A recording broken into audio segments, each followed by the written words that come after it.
que hi haguessin catalans de primera, catalans de segona. No ho permetrem. Ha d'haver-hi un sol país amb oportunitats per tothom, però també hem de deixar una cosa molt clara. La llengua, la cultura, el sentiment de país és l'element cohesionador. Sense això no hi ha país, sense això seríem 4 províncies. I aquí hem de canviar d'hàbits, hem de deixar d'estar perplexos i dir-los amb aquells que no entenen res que hem de canviar l'actitud, hem de parlar sempre en català, hem de defensar la llengua cada dia, hem de defensar una actitud personal. Qui s'apunta a un país que renuncia a la seva llengua? I si no ens entenen, amb cara de simpatia, amb bon rotllo que es diu, però hem de repetir-ho en català, a poc, tantes vegades com calgui, amb pedagogia, però hem de tenir una actitud. La llengua la salvarem nosaltres, ningú ho farà per nosaltres. Per tant, hem de canviar d'actitud. Ja n'hi ha prou de renunciar.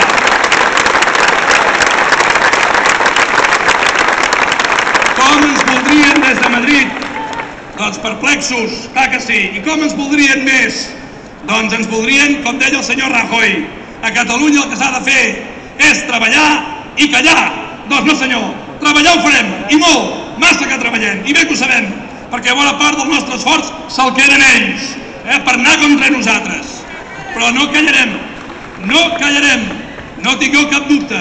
Quan s'ha hagut de dir que no, Esquerra ha dit que no, així ho van fer amb la retallada de l'Estatut.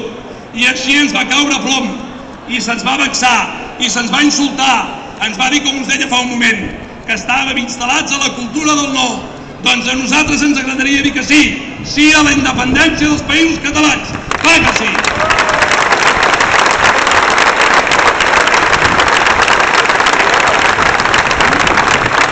Hem arribat fins aquí. El model autonòmic s'acaba. Diem que ve el postautonomisme. I diu, què és això? Doncs no ho sabem, però sí que tenim una cosa clara, que el postautonomisme, l'endemà de l'autonomia, ha de ser independentista, ha de ser d'un país lliure en el si de la Unió Europea, perquè tots els països independents són els que se'n surten, són els que reparteixen la riquesa, són els que generen solidaritat, són els que practiquen la cultura, i aquest és el nostre objectiu. Però hem de convèncer, i hem de ser els millors, i hem de convèncer aquells que encara avui tenen por de perdre, quan gairebé ho tenim tot perdut si ens descuidem.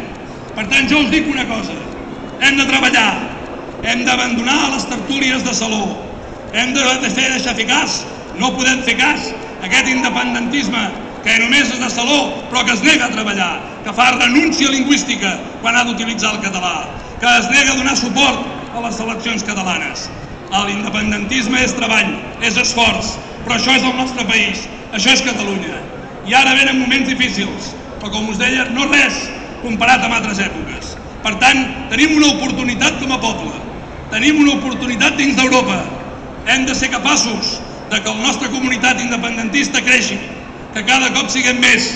Hem de convèncer, però això només ho farem amb una actitud positiva, amb una actitud de suma, amb una actitud tolerant.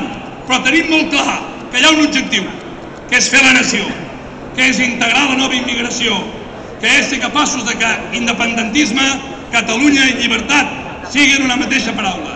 Els drets socials, els drets per les persones, aquesta és la nostra lluita.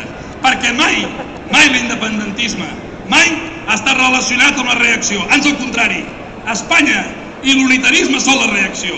Espanya i l'unitarisme és el que ens fa anar enrere.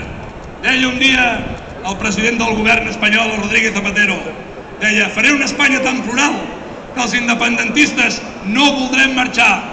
No voldreu marxar, deia.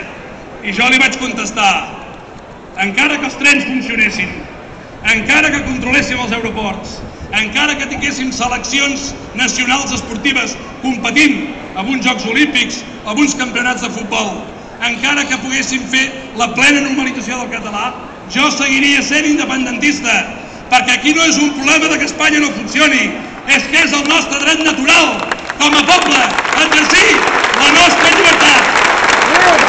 Companys i companyes,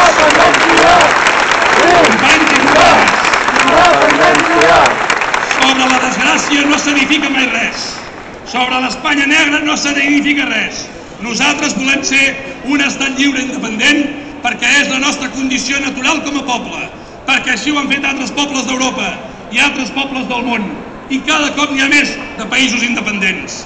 I Europa es construirà a partir de les nacions independents, com ho és Finlàndia, com ho és Hongria, com ho és Holanda, com ho és Irlanda, com ho és Eslovènia, com ho és Lituània.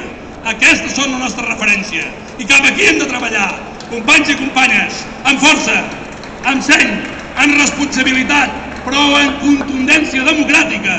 Som-hi, tenim molta feina, hem de convèncer i hem de guanyar la majoria. Per la Catalunya independent, per la República Catalana, visca els Països Catalans!